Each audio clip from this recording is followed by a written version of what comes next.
pledge allegiance to the flag of the United States of America and to the republic which stands one nation under God, indivisible, with liberty and justice.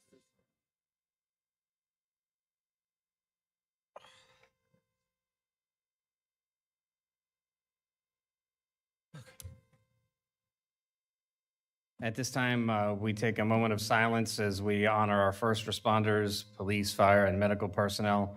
Without the tireless time and dedication of these important individuals, our world would not be the same. We also honor the men and women serving in our armed forces and are forever grateful for their service that allows us to enjoy the freedoms we have in America.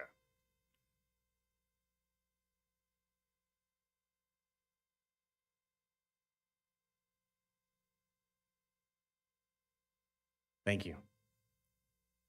Are there any deletions or modifications to the agenda? All right, seeing none, we'll go to announcements. Holidays are coming up. County offices will be closed Monday, December 25th, and Tuesday, December 26th for Christmas, and on Monday, January 1st for New Year's. We have a few vacancies on our boards and councils. If you're interested in these, please contact the county offices. We have vacancies on the River to Sea Transportation Planning Organization, the Citizens Advisory Committee, also the River to Sea TPO Bicycle and Pedestrian Advisory Committee. We have 3 vacancies for citizen representatives on the Affordable Housing Advisory Committee and 1 vacancy for a consumer member on the Contractor Review Board. And you can learn more information about these by visiting the advisory board vacancy page on flaglercounty.gov, and you can review any information for those openings.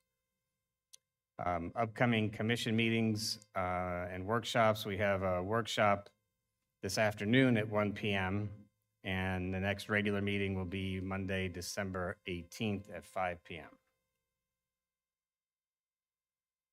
And our first recognition for today is the Florida Association of Counties 2024 photo submissions representing Flagler County by Patty Swenson and Lori Vetter Bowers. And do we have a presentation today? I believe so. Just take a minute to bring it up.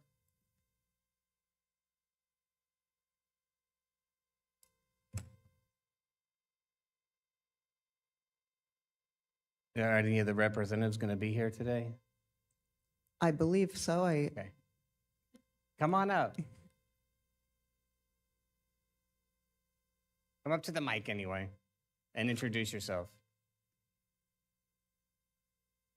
Pardon me? I don't see Julie. This mic right here, the black one. Pull that over. Just introduce yourself, please. You can pull that forward so you can. Yeah, stand on the other side. There you go. Good morning. My name is Lori Vetter Bowers, and I was asked to come here to be acknowledged for my photo. Well, we want to thank you. It's awesome. It's amazing that we got a photo added to the Florida Association of Counties calendar. I have a copy for you, so I wanted to present this Thank to you you. as well. And if you could come up, we'll take a quick picture with the commission, and you can. Sure. Okay. There's 67 counties, so to be honored like this is really rare. I mean, this is terrific. Hi, good to see you. Come up this way. All the way around and join them at the top.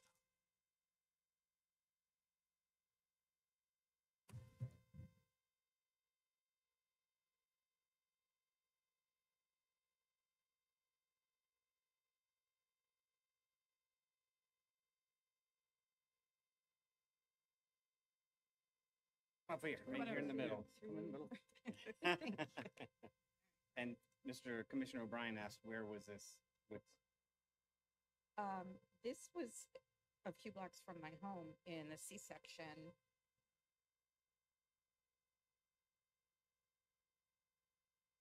Right on Cimarron.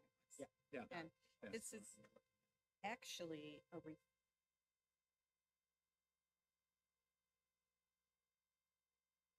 caught my eye. I had to pull over around. So, yeah. In fact, one Great of the local colors. residents Okay.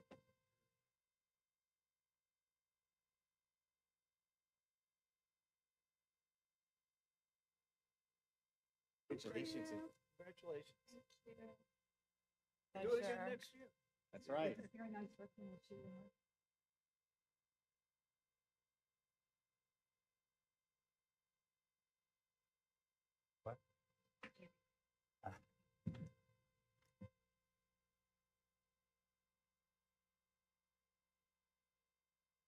Is that the one where the out basin is?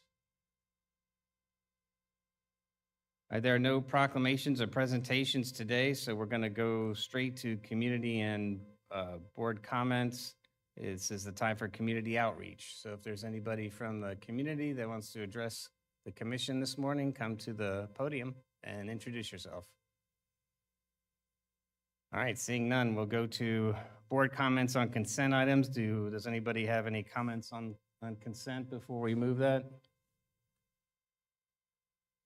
Looking down, seeing none. All right, so we'll move to consent. And does anybody have anything that they want to pull from consent? None. None. None. All right, I'd like to pull 7D. B or D? 7D is in dog for further discussion. Mr. Chairman, I move that we approve the consent agenda with the exception of 7D. I have a motion by Commissioner Second. Hanson, Second. second by Commissioner O'Brien. All those in favor of approving consent signify with aye. Aye. Any opposed? Motion is approved unanimously. So we'll move to general business, which will be, Nope, you got to do 7D. well, we're going to do 7D. I guess assuming we were moving that to business, but we'll go ahead and talk about 7D. And if Hamid could come up.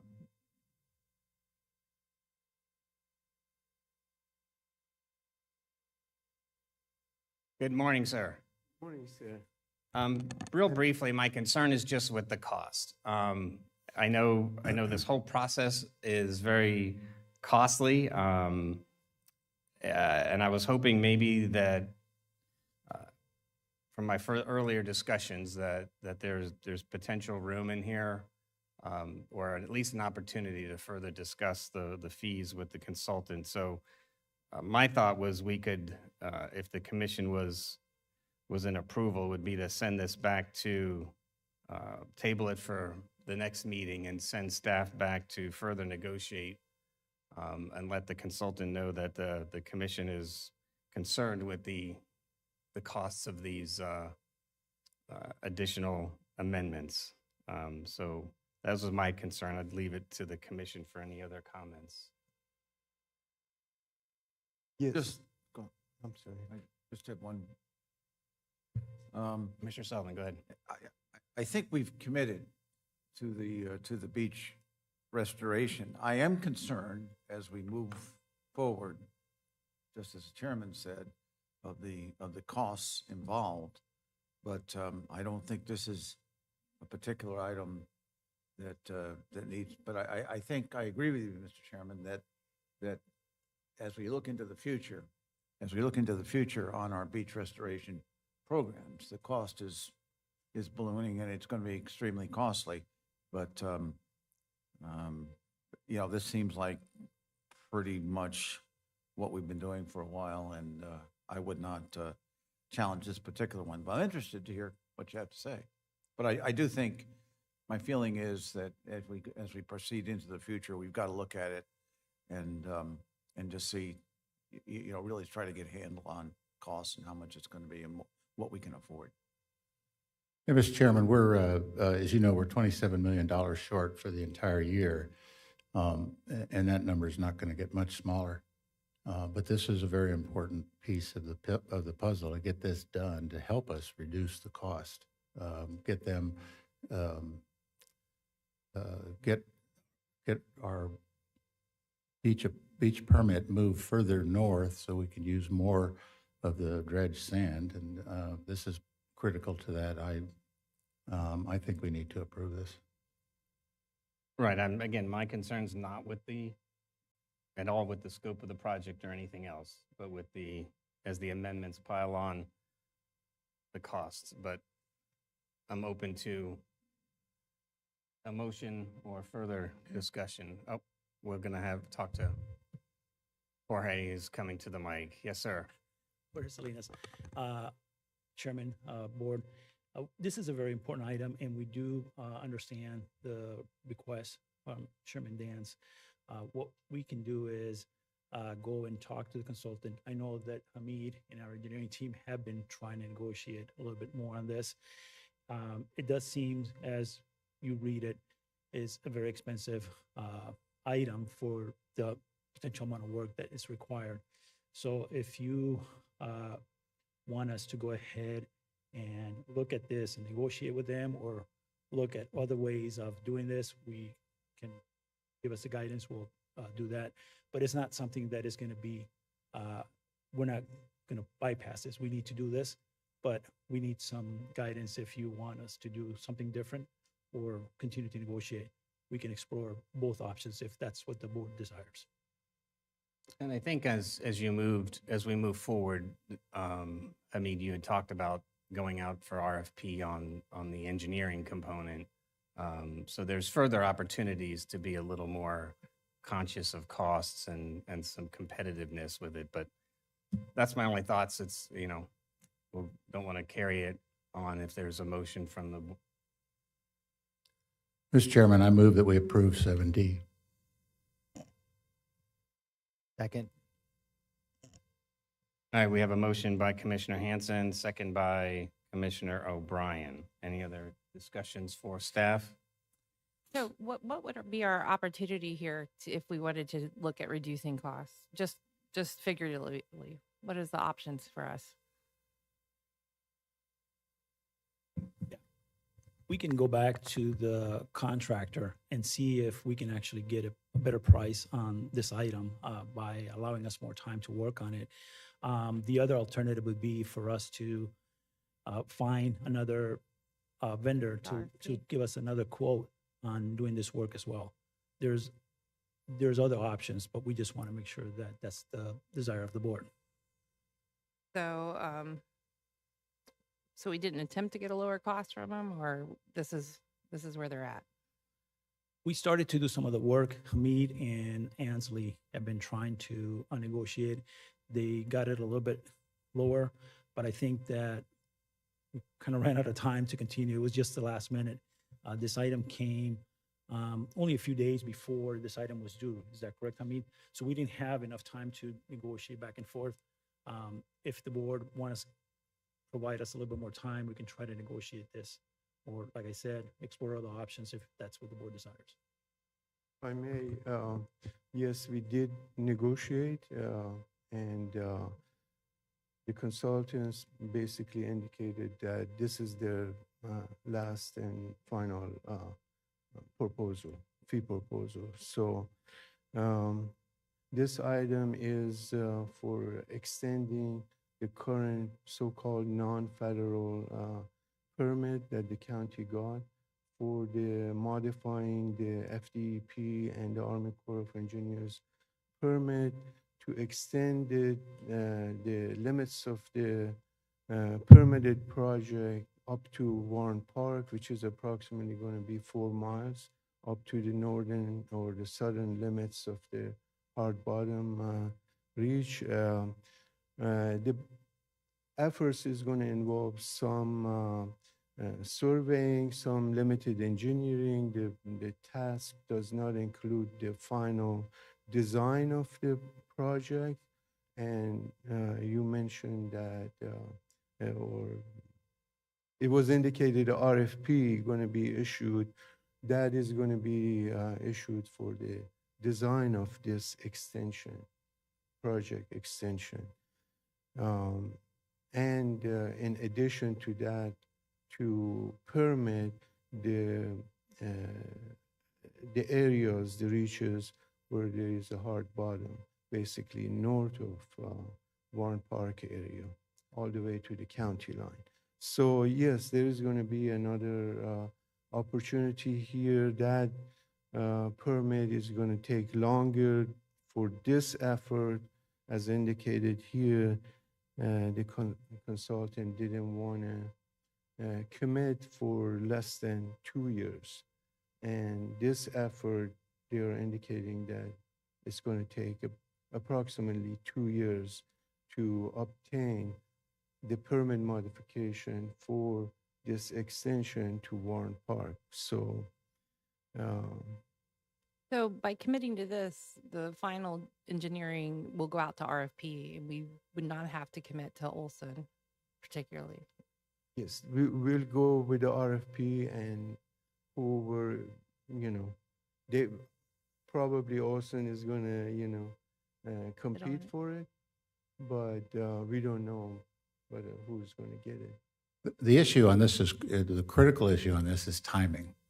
Yes. And if they go out with the RFP and we don't have the permit to extend the length of beach where we can use dredged sand, if we don't have that permit, then the RFP can't be answered for that whole period. And getting this permit, although I think the max is like 2 years to get it, but it's not unreasonable for us to get it in a year, get this thing done if we just march off and get this done. So that when we put out the RFP for the sand, the dredge, the people know that they're gonna be able to go all the way almost to Jungle Hut. The hard bottom starts, the supposed hard bottom, I'm not sure we have it, but the supposed hard bottom starts about there. So in my mind, this is critical to get this done, to get this started. Yeah, I don't think that, yeah, I think get it just going started. forward, I think We that we have to get it Mr. done. Sullivan's This- point. we This have- is one of the key pieces, yeah. Commissioner Sullivan. Right. As usual, it always says not to exceed $645,000, but maybe what you've heard this morning, since you do have that in the contract, not to exceed 645,000, so maybe if they do it a little quicker, get it done in less than 2 years, maybe it won't cost the total amount. If we're, from what you hear here, it would be nice to know that they've saved a few $1,000s at least on the deal and not just automatically go to the 645. The contract is actually a lump sum, Commissioner, so it's not time dependent, or it's not based on their actual, it's not a cost plus contract. It's a Okay, well, lump why sum. did we say not to exceed that? That was another proposal from us to make this a cost plus, not to exceed. Again, they said, we were told that it's too much paperwork involved for them to do that, and they would only do this if it's a lump sum. If Okay, but it's your that's, prerogative to, make that, and we go and, ask them for I it. think item 3 is talking about the withdrawal from the general fund, not to Yeah. exceed, not Right, the right. language in the contract. right, okay. And again, my only point was giving staff a little bit of backup to further talk with the consultant. I think a message from the commission that we are reviewing and looking at the costs and give staff that ability and that backing is important. Has nothing to do other than a 2-week delay in this item. But we have a motion and a second, so I'll go ahead and call the question.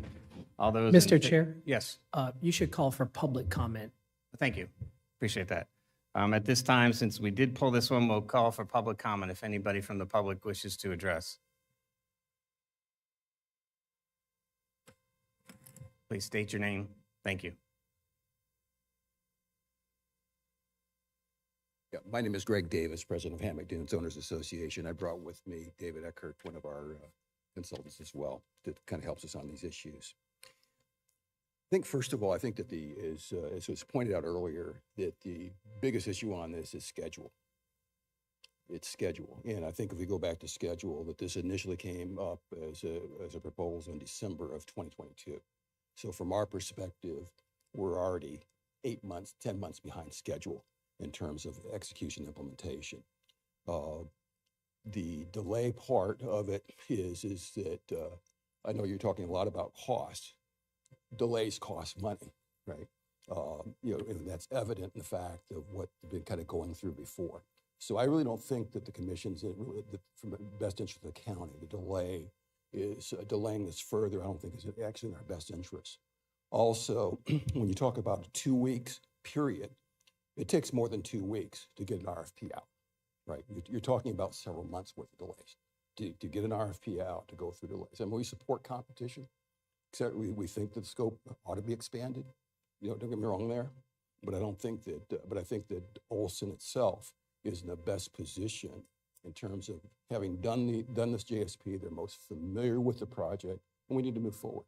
I asked my friend David Eckert also to provide some comments. But we're not talking about RFP for this item. So we're not talking about that, just to clarify.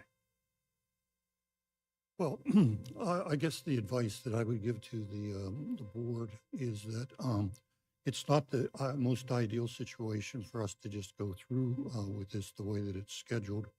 The consultant has not been providing the schedule information that we wanted to be able to do it in a year. So we don't have a problem associated with a expanded review of other consultants in the future. As he has done the JCP that exists in the past, he's most familiar with seabed sand. He's most experienced with all aspects of this. On the other hand, from Jungle Hut to the north, there's a lot of fresh work to be done. So if there's a way that potentially that we could approve this in a way that there would be latitude for the staff, county staff, to be able to have maximum flexibility to look at other consultants and also keep the schedule, that would be best. I don't think there's a lot of cost reduction. There's a $100,000 contingency in here that could be underspent from a standpoint, but you're probably talking about a $50,000 issue.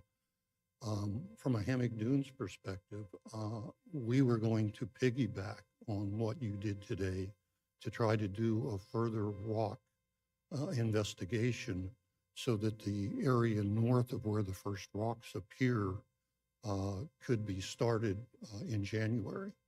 And so when you delay, that would cause us to delay. And if the Army Corps project is going to be mid-2024 or late 2024, there's, I know it's remote, there's a possibility still to make that. If we can keep the 12-month schedule, I think if you balance all of those issues, trying to move forward from the north end of Flagler Beach up to Jungle Hut now would give us a definite enough base to be able to do our work on top of that. Because getting some idea of where the hard bottom is north of R43 or approximately like that, that needs to be started as quickly as possible. And you're going to go into the calm water conditions, January, February.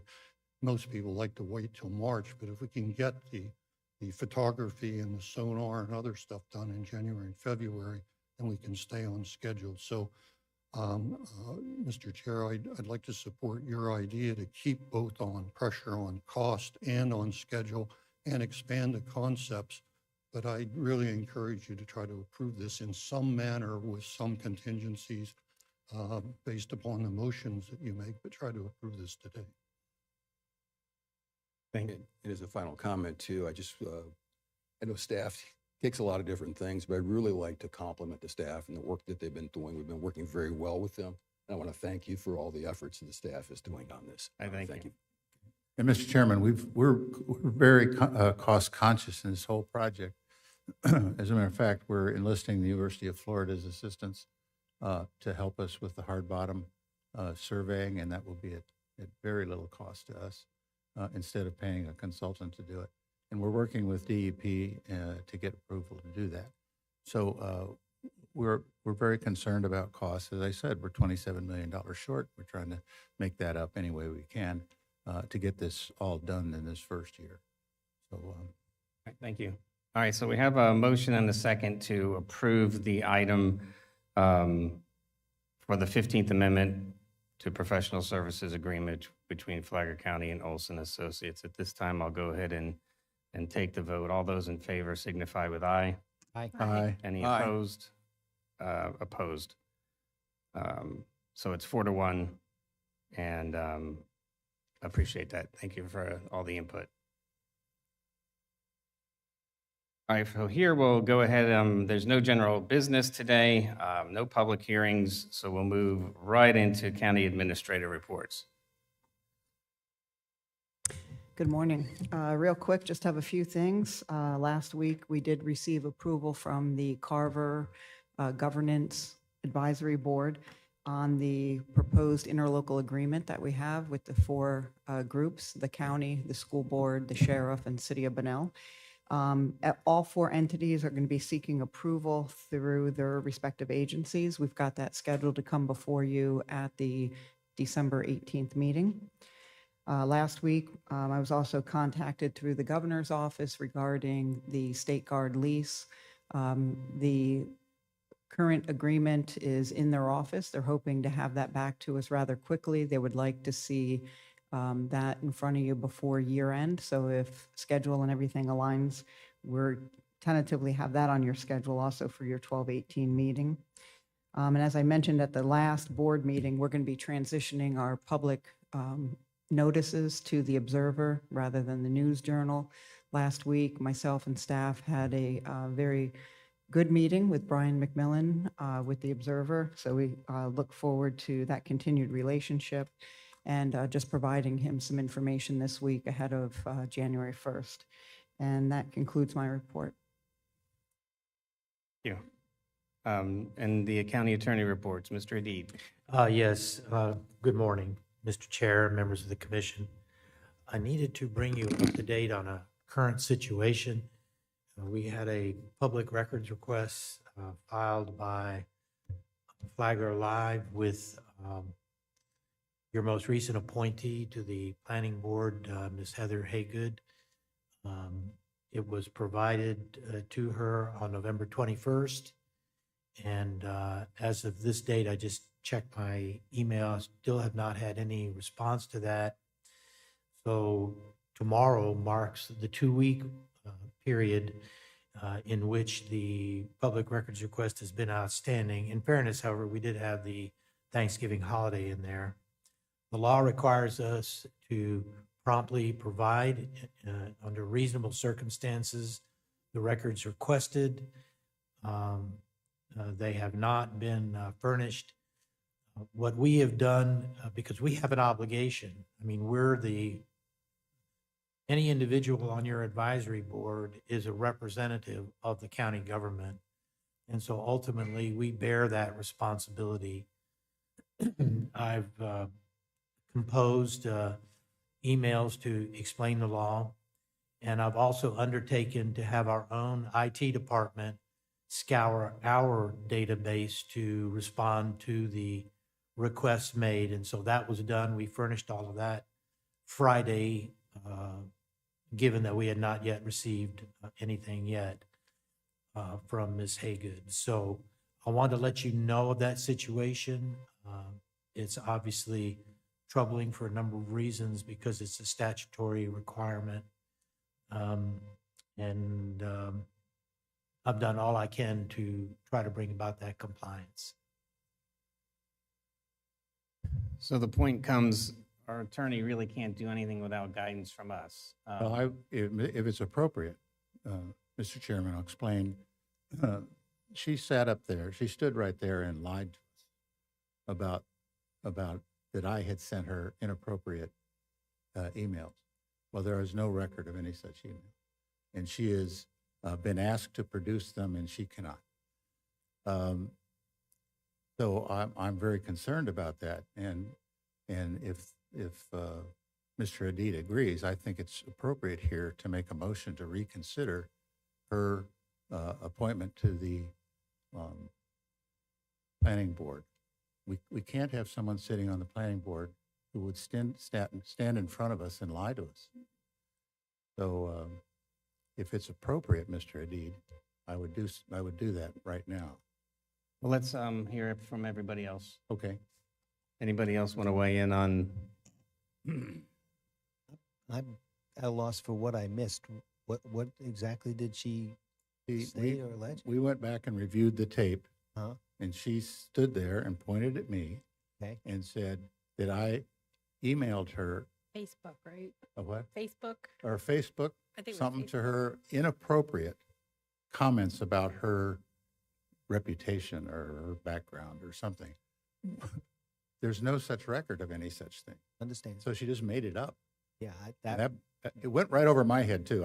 I thought she was talking about Leanne, quite honestly. yes, sir. And I Absolutely went, missed that. yeah, I missed it entirely until Al scrubbed the thing and sent it to me, the actual verbatim. And she was accusing me of doing it. And it's very clear. Just to add a footnote to that, the reason I inquired of Mr. Hanson was because that was a specific item that was requested in the public records. So I had all your emails scrubbed for any communication. You know, what we could do internally, Mark Ouellette thankfully did that very quickly for me. And I found nothing, so I communicated with Mr. Hanson. Mr. Hanson, we have this public records request. Have you sent anything? He replied, no. I asked him to check with his wife and daughter because they use social media, and the response was no. So I was able to inform Mr. Tristram that there was no such record as to that part of his request. His request was for more than that. It was essentially for all communications, no matter in what form, relating to her qualifications to serve on the planning board from, and I don't remember what his start date was, maybe it was October 1, and now he's extended it actually through last Friday, December 1. That's the pending request right now. It was amended to continue it because of the delay in the provision of the records. Go ahead, Mr. O'Brien. Thank you, Mr. Chair. I would, given this, this information and thinking about things and the whole tenor of the conversation and lack of response here, I would support Commissioner Hanson's thought. He didn't make a motion, but thought at this point. So one thing that came out after the article for Flagler Live was that someone placed that she continues to, she explained her homesteading issue, but she continues to renew her real estate license at the property in Volusia every year, which I don't know that was clear to us. And it just, again, goes back to concerning me that there is too much tying her to Volusia County, and that we didn't get a chance to know that or get that explained either. So I go back to, we have plenty of people in this county that are homesteaded here or rent here that would like to be on a board like that. So I have concerns if she misrepresented what was said too as well. So I'm open to it. Yeah, I have no further comment. I mean, I'm just waiting, is there a reason, Mr. Hadid, for us to delay till you finalize? You talk about that you're still waiting for a response. It's the 2 weeks are Well, up. my motion would be to reconsider it at the next commission meeting. That would be the motion. And hopefully any additional information will be available, right? If there isn't. And I think that would be the time limit. My concern was setting a deadline. So Give her enough in time. essence, the next commission meeting becomes the deadline. Right. And then she can proceed, submit those documents that are being asked for. And if she does so, then we'll consider that. But I think the deadline would be the next commission. So, Mr. Chairman, I move that we reconsider Ms. Haygood's appointment to the planning board at the next, and bring it up again at the next commission meeting. Have it on the agenda for the next commission. Second. All right, so do we need to vote on that or just consensus to put it on the? Well, you probably should vote for the Okay. record, given what you're Because doing is the motion is to reconsider. All right, so I have a motion from Commissioner Hanson, seconded by Commissioner Sullivan. Open it up for public. Is there anybody from the public that wishes to comment on this item? Seeing none, go ahead and call the question. All those in favor signify by aye. Aye. Aye. Any opposed? Hearing none, motion carries unanimously. Thank you. But I would mention that the deadline to respond is not in 2 weeks, because she needs to respond as quickly as possible. It's tomorrow. Yes, sir. We've communicated that. Okay, thank you. We'll make further communication as a result of this board meeting. All right, was there anything else on your? Yes, Okay. one other item. I spent a considerable amount of time working on the lawsuit brought against us by the city of Ormond Beach. And I had an opportunity to talk to their counsel at length. And I wanted to explain one aspect of the case to you. The city of Ormond Beach is very concerned because they feel we did not observe protocol in terms of having the easement provided to us for the 40 grade. The 40 grade is a length of unimproved roadway. It's actually a logging trail, logging road would be a better name, that runs from Ormond Beach all the way up to the north end of the conservation parcel that we own. So it's a considerable distance. The only way to access our conservation parcel, which is 2,000 acres, is to enter from Ormond Beach. You know, the old joke about you can't get to Hunter's Ridge unless you leave Flagler County and you re-enter through Volusia. Well, the same is true with respect to our conservation parcel. Now, they have a conservation parcel of about 200 to 300 acres immediately south and adjoining to our 2,000 acres. Typically, as you know, wetland systems don't grow according to governmental boundaries. They grow where nature takes them. So that area is sensitive immediately south of us, just as our 2,000 acres is sensitive. Now, that transaction between the developer and Ormond Beach has not occurred. So that property remains, the 200 to 300 acres, remains in the ownership of the developer. So an easement was granted to us that went through the developer's now owned property since, I mean, they've owned the property for quite a while. And they feel that protocols were violated in doing that. And so I wanted to address that with the council, and I want to explain to you so that you understand, for purposes of the record, the public understands. So we had the responsibility to manage this 2,000 acres. The access had to go through Ormond. We were facing problems of illegal logging, illegal hunting,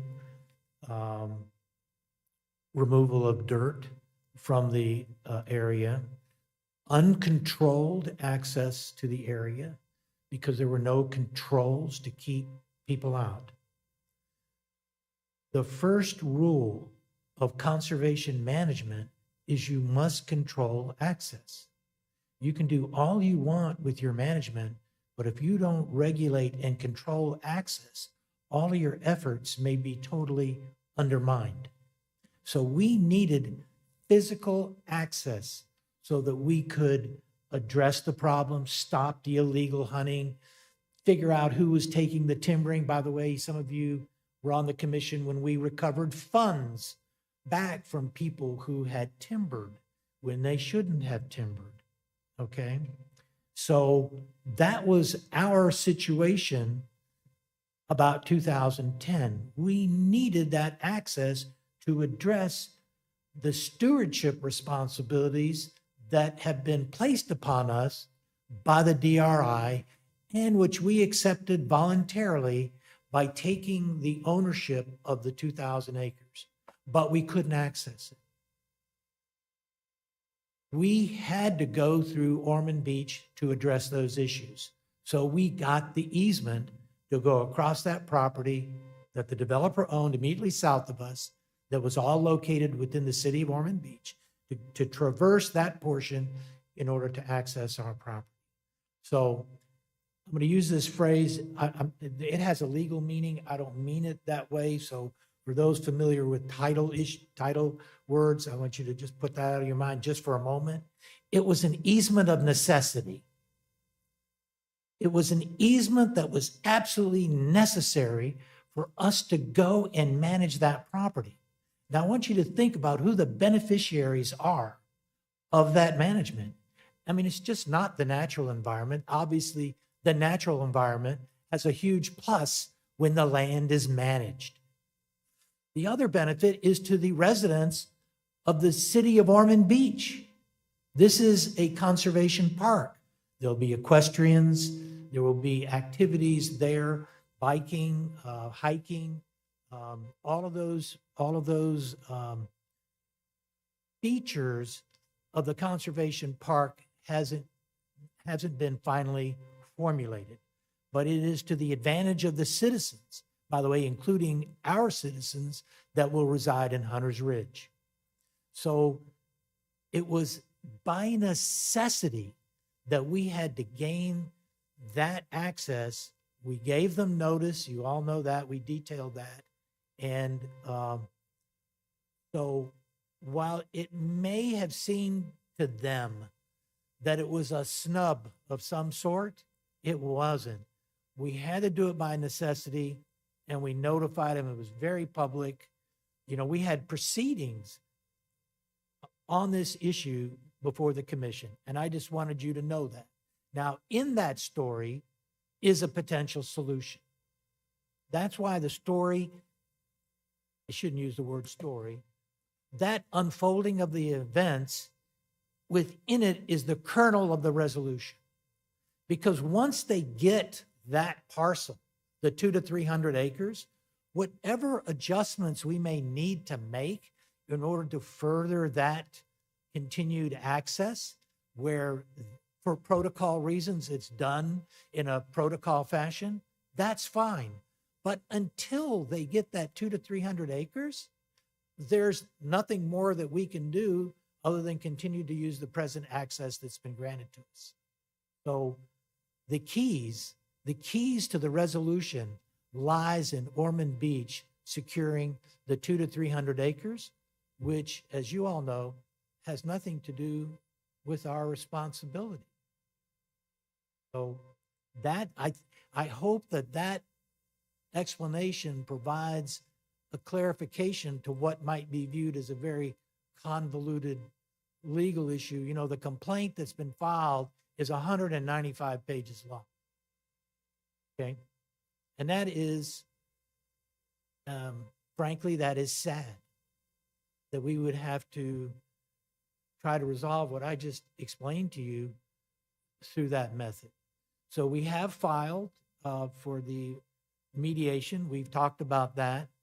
I talked about that with the council, who very generously gave me his time this weekend. And we'll see how that moves forward. And hopefully we can resolve this without both publics paying the freight for litigation. So unless you have any questions, I wanted to give you that report. Chairman, Yes, sir. let me ask the very obvious question. There's no other access to our conservation land than this. If we could create one, but we would have to bulldoze conservation lands to be able to get there. And that, can I just use this as a jumping off point for what we did in Princess Place? Princess Place was a huge acquisition. If you consider the entirety of the Pellisier Creek corridor, which is somewhere on the order of about 1,700 acres, comparable to our 2,000 acres, you know, we bought it and there were things already on the property. It was used just like the 2,000 acres, although there wasn't a historical site and all that stuff. So just think of the nature part of it. When we went into Princess Place, you know that there are trails and roads that allow the public access. None of them are new roads. We didn't go in there and plow and damage the environmental treasure that we acquired. We decided intentionally, as good management practice, to use the existing stabilized areas that had already been created for vehicular traffic rather than creating new ones, right? I mean, if we brought you a plan and we were going to reorient the way all the roads went and we had to tear down timber to do it, disturb wetlands, you know, wetlands get disturbed if you just do things to them. Not necessarily, I mean, it's more than just bulldozing through. It tends to have a ripple effect of impacts. So no, it was never an option for us to create a new road from Flagler County to connect to our 2,000 acre conservation parcel. Commissioner Sullivan? Yeah, we did have one member of the public address us at the last meeting concerning this issue, and it sounded like he couldn't get to his house or property or something because the road was blocked. Are there any, is that road necessary for people to get to their own property? You have It raised, sounded like that. You remember that? So no, they go in and out through Durance, which is in Volusia, starts in Volusia County, ends up in Flagler, and Flagler maintains the Flagler side, but the Volusia County side of Durance is owned by an LLC and it's not maintained at all. So occasionally when there's bad rains, they're just completely stuck because Flagler can't drop and drag on the Volusia side. So we maintain our side, but I couldn't even get to them the other day.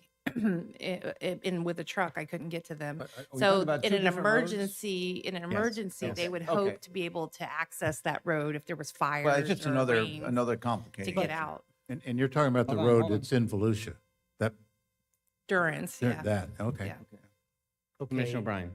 That is an excellent question. If I may amplify very briefly on that point, because I raised it with the council, who represents the city of Ormond Beach.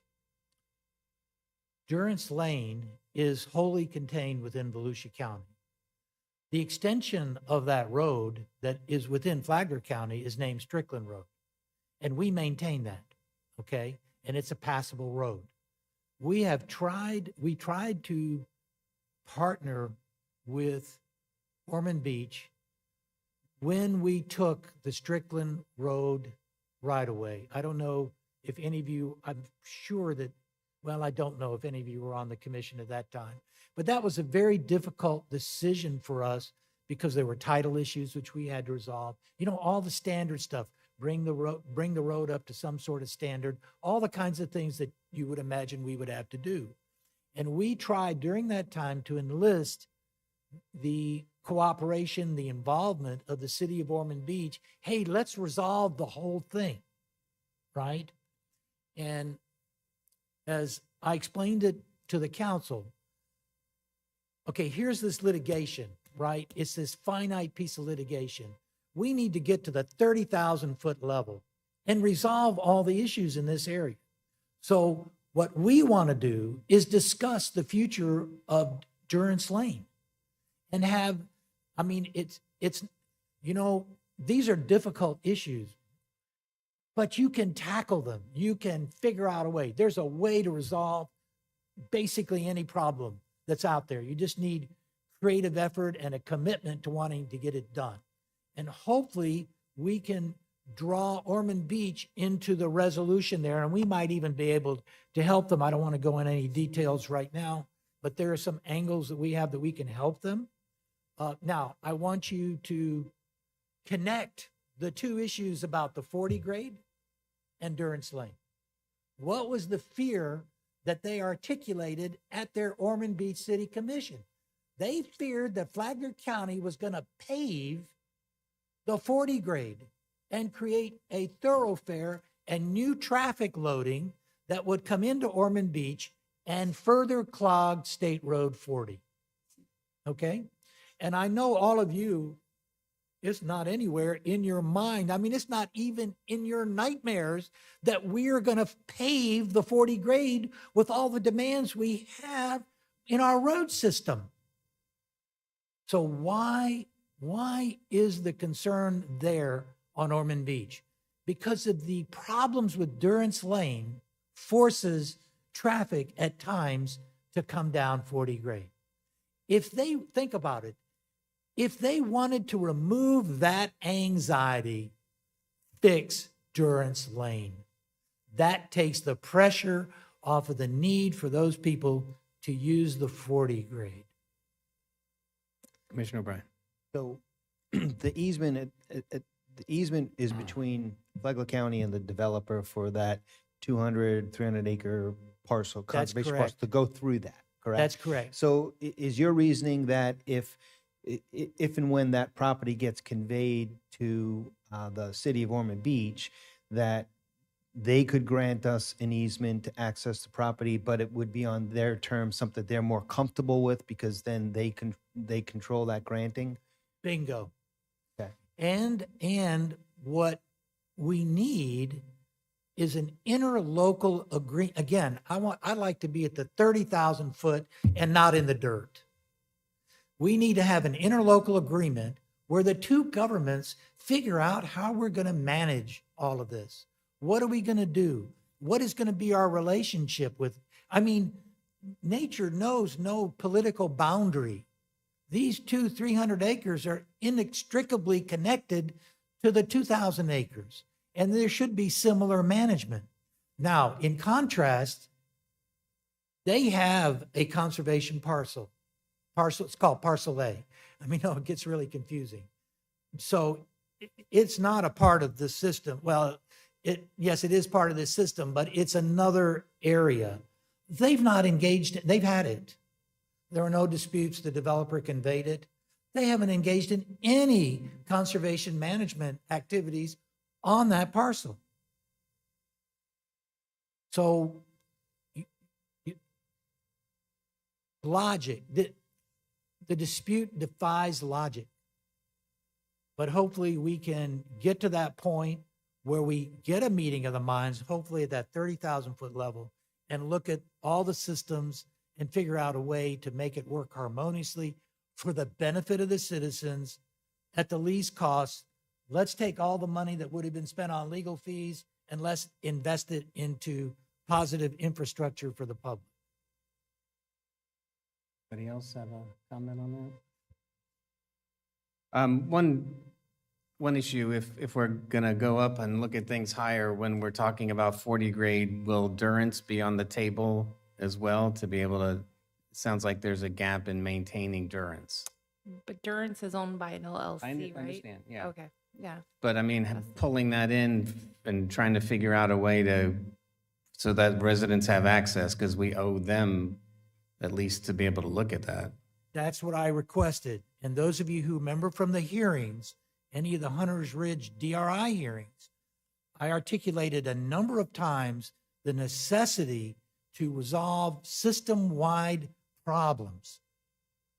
And we've been, I mean, dating back to the time of our taking Strickland Road, we've been asking for that level of cooperation. Let's get together and resolve these on a regional basis. That's the smart way of governance.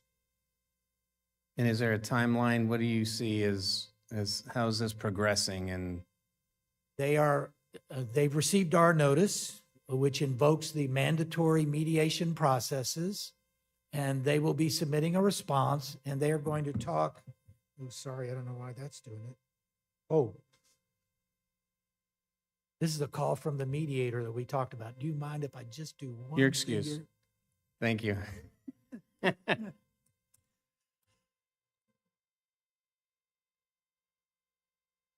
I actually had two things I forgot to tell you about, so if you don't We'll go mind, back. Go ahead.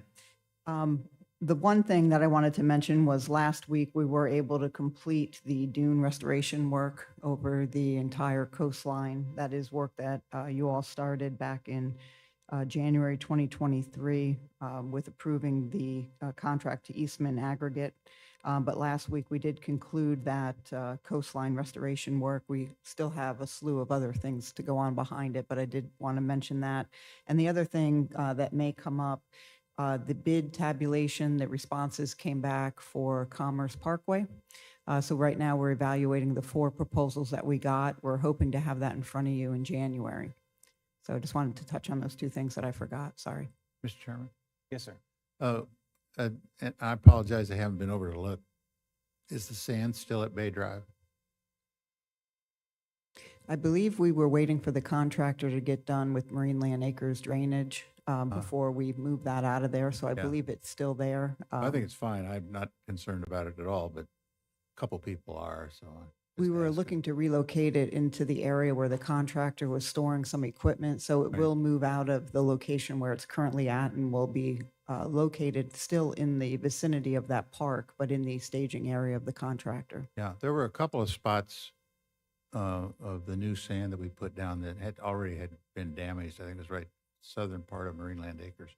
Did we fix that as part of this thing? Have we gone back and fixed any of the areas that, they didn't get washed out, but they got lessened, I should say. We're not going to go back and continue to put, it's part Yeah. of that original construction. Right. As storms come, or if we have areas that need to be readdressed, we will, but it may not be with the contractor. It may be with Okay. us putting stuff on the backside. All right, thank you. Mr. D, did you have anything else? Yeah, I was, before I was appropriately interrupted, the question posed to me was, what's the next step? Right. How are we doing? They're going to be responding to us. They will be having that conversation. We've already talked about, as you know, can tell now, the potential mediators that may be helpful, that have the kind of experience with the issues that we're facing to help the parties come to a conclusion. And I don't know if I responded to this, but the request to address Durance Lane is part of the discussions that I've had with the council. I don't know what the city's response will be, but hopefully we can move in that direction. Okay. Address very it good. as well. All right. Is that the end of your report? Yes, sir. Okay, thank you very much. All right, at this time, we'll go back out for community outreach. If there's anybody from the public that wishes to address the commission, can come to the podium and introduce yourself. Seeing nobody coming, we'll go and to commission comments, reports. Commissioner Hanson. This weekend, we had the 7th Annual International Chili Association cook-off at the Village. And I've been honored to host that all 7 years that we've had it. And it was a remarkable event, very well attended. There were hundreds of people there. And it was really a nice event. It was 2 days, Saturday and Sunday. And the importance of that internationally recognized event is that the winners in the 4 categories got a ticket to the World Champion Chili Cook-Off. So it's a significant event to win the first place in any of the 4 categories. So we sent, so we had 4 categories on Saturday, 4 on Sunday. So we sent 8 people. Our little chili cook-off, 35 contestants were there. We sent 8 people to the World Championships. It Very was pretty nice. cool. And one of the winners was a local guy, which is kind of cool. Good. Yeah, I just wanted to thank a resident from Daytona North, Pam Andrews. She planned and organized a large event at Hidden Trails for arts and crafts. Had over, I think, 100 vendors this Saturday. It was well received. And then I did want to bring attention to the board that I was approached by someone out in Bulow with management this past week. Just concerns. They said that, and I did confirm with Heidi, that our staff continues to go into Bulow and find new issues to write up. And it's just causing a lot of, angst and stress out there, and just hoping we figure out what the resolution is for that, because this was happened to be a person, I think she has stage 4 cancer, and they're just very stressed over it. So I don't know how people feel about Bulow, or what steps to resolve that are going to look like. But I was not aware that staff continues to go in there from a reporting aspect. So it's and this was management there saying, how often are you going to come out on this? And it's causing a lot of stress. So just wanted to share that. Commissioner Sullivan. Right, well, first, congratulations to our Public Works Department, Mike's here, and Holly from our staff for providing a really beautiful float for the Flagler Beach Christmas Parade. Mr. Chairman, myself, we got to ride. They all were walking and giving out candy canes. But if you haven't seen it, it's a beautiful float, really professionally done. And I guess we'll be using it again in the Starlight Parade on December 16th, I believe. They're back at Town Center for that in the evening. So we'll have lights on it this time. So I guess all the commissioners will continue to be invited to come, and you may want to put that on the schedule. I am worried about Bulow. I've kind of left it with what Heidi said. I don't know if anything is happening with the developer there to ease the pressure. I have continued to get messages from people who are there who are concerned, and it is a difficult situation. There's no doubt about it. Thank you. You're at the end. We'll go ahead and come back to you, Heidi. Commissioner O'Brien, nothing? The only thing I wanted to add was, again, thanks to staff, Mike, Holly, Heidi, Jorge, for working. There was Art and somebody else I missed that worked on with the float, and it was it's what parade floats should be. It was really, really nice, and a lot of work went into it, and we'll be able to reuse it, like you said. And I want to open up discussion about today's workshop. It's 1:00. We had a few things that we were planning to discuss, but in the middle of the week, we got notified by the National Guard that they're having a groundbreaking and ribbon cutting for a new 37,000 square foot facility out by the airport, and they had invited all of the municipalities to go, and that's at 2:00. So if it was okay, we talked about meeting at 1 and getting some things done, like the board appointments as much as we can, but breaking maybe at 1:45 to go out there for the ribbon cutting and support the Guard and the new facility. So just wanted to open that up for discussion. The things that we don't get done, we can carry to the 18th workshop. Is that okay? Everybody? Sounds good? Okay. And I guess if you could, Heidi, I don't know, right? We have to have a discussion about the resolution other than continuing to enforce out there. I don't know if, from a commission standpoint, if we have the power to grandfather or to do anything additional based on what's the existing conditions are at Bulow, or is that just the property owner's position and right to do as they wish out there? Well, we're certainly working through the issue. There are no new citations issued. In fact, there aren't any citations that were issued. We are working with the landowner who would like to bring the property into compliance.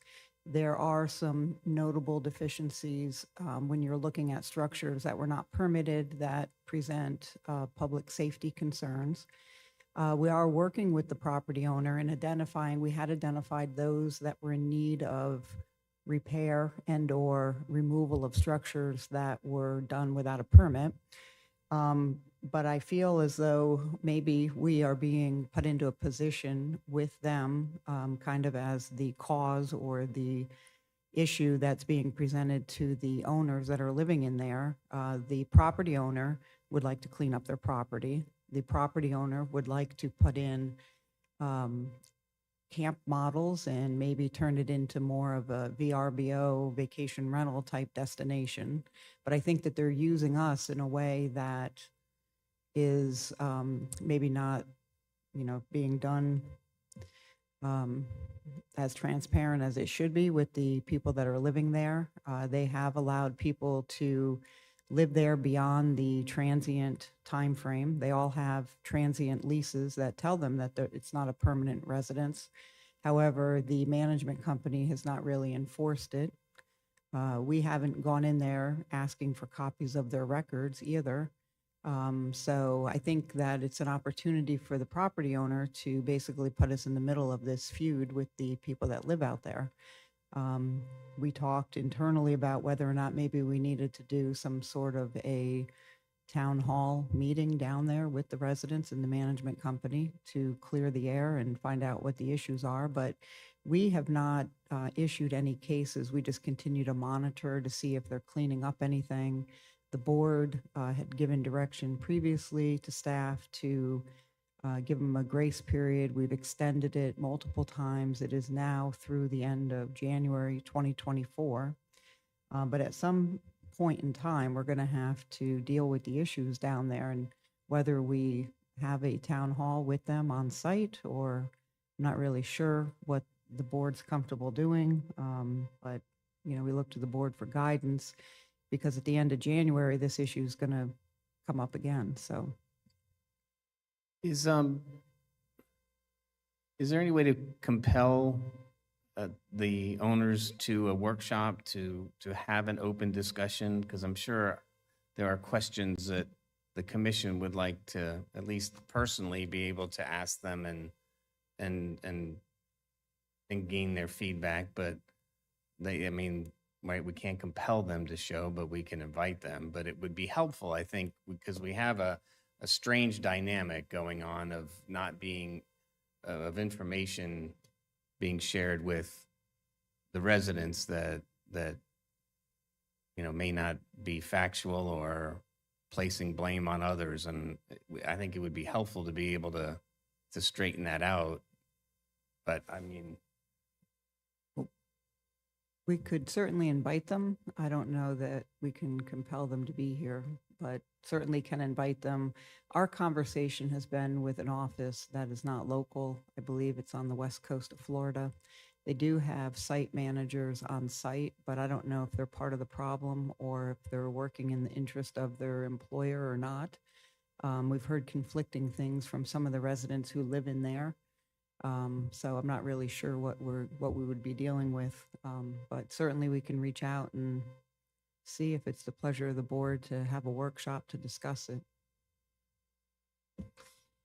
Commissioner Hanson. Yeah, Heidi, you said something that I vaguely heard before, but I just want to make sure I understand. Because when the people from Beulah came and talked to us, they talked about, this is where I want to live, and, you know, I've got this. But if I understood you, when they bought the property, the contract says it's not a permanent residence, that they can only live there for a short or a designated period of time. Is that what it says?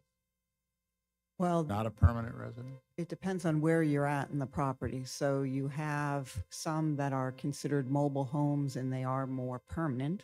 And then the front piece, more of the campground area, if you will, is designed to be more transient.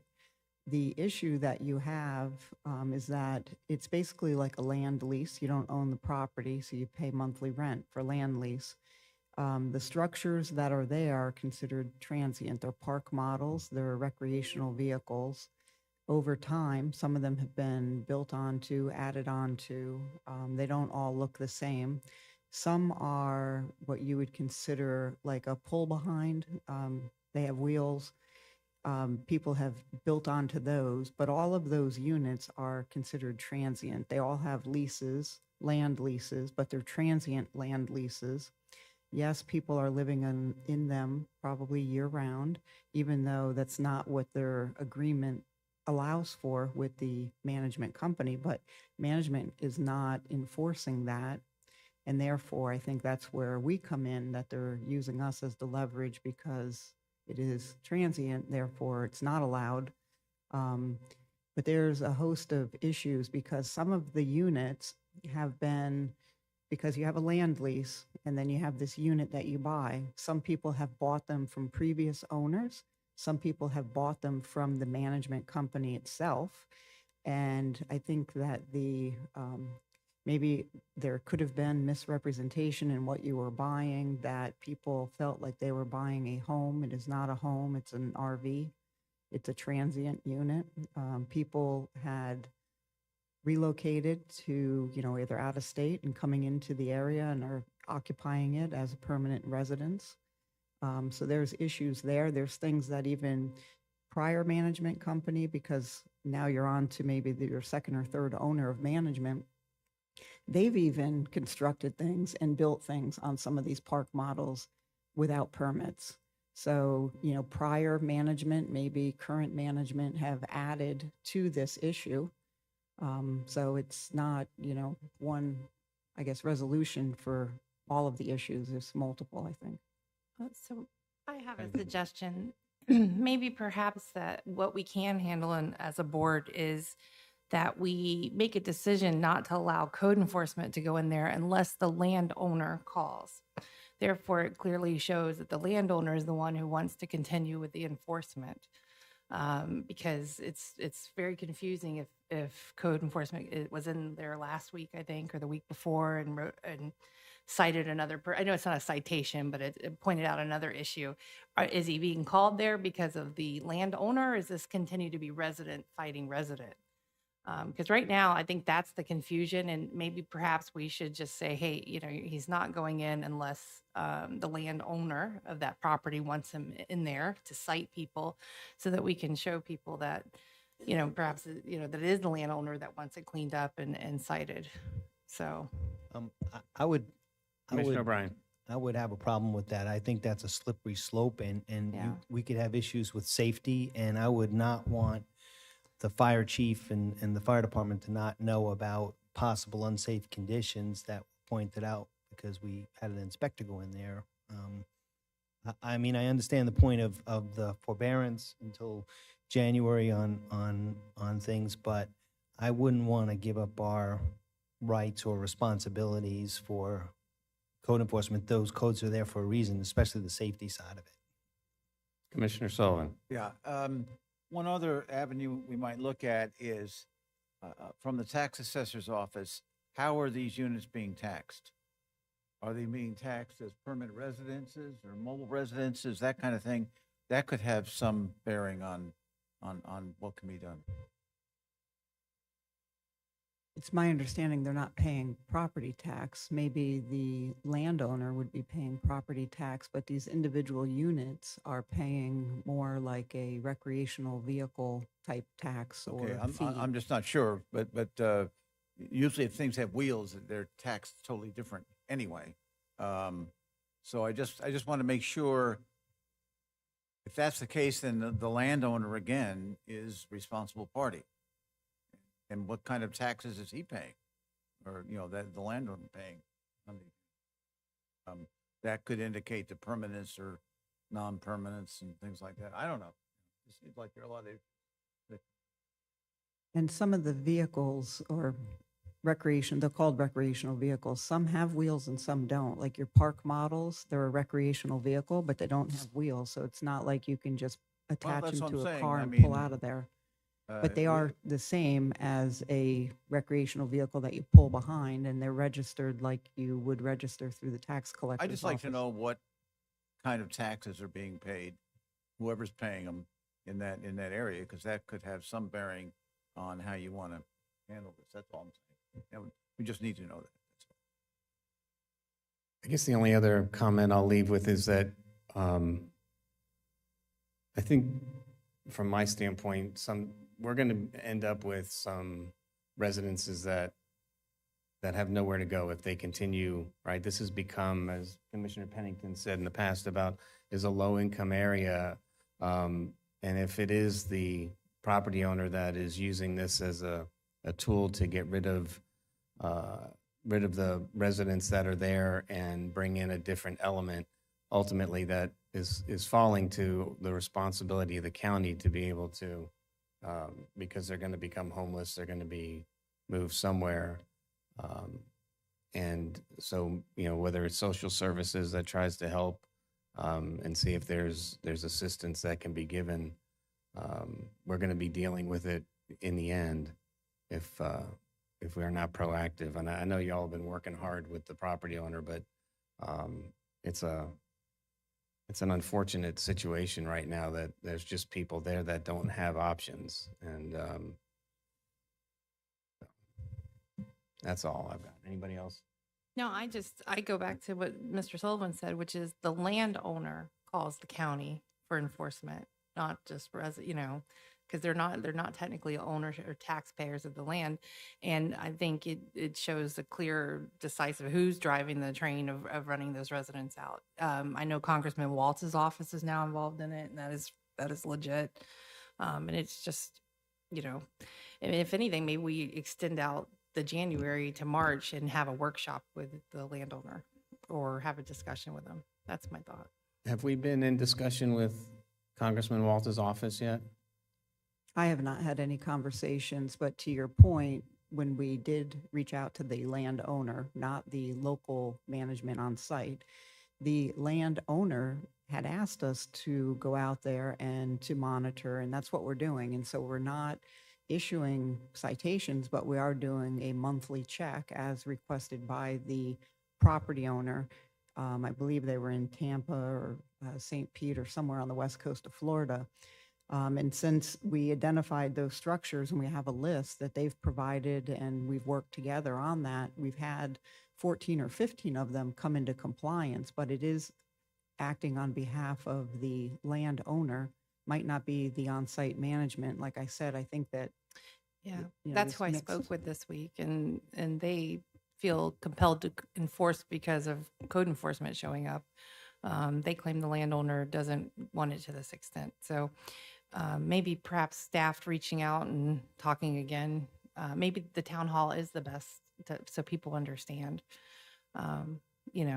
So that's my thought. I think there's a lot of confusion and we're getting blamed for a lot of things. And I think someone needs to talk to the residents sooner than later before they're, so they understand that, that this is also coming from that direction.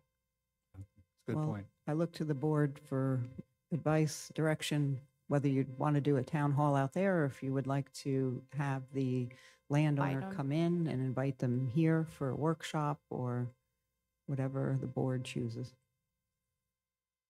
I'm good with reaching out and see if the landowner can come to a workshop, and so that we can hash this out in person.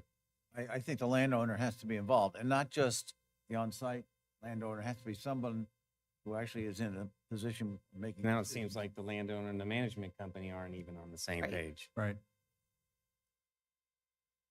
Mr. Chairman? Yes, sir. Just, I need to correct something for the record. We were talking about this individual from the planning board. We kept referring to her as Haygood. Her last name is Haywood. Haywood. I just want to correct that for the record. Mr. Chairman, I move we adjourn. All right, got a motion to adjourn. Is there a second? Second. All right, we're adjourned. Everybody be back at 1 o'clock. Thank you.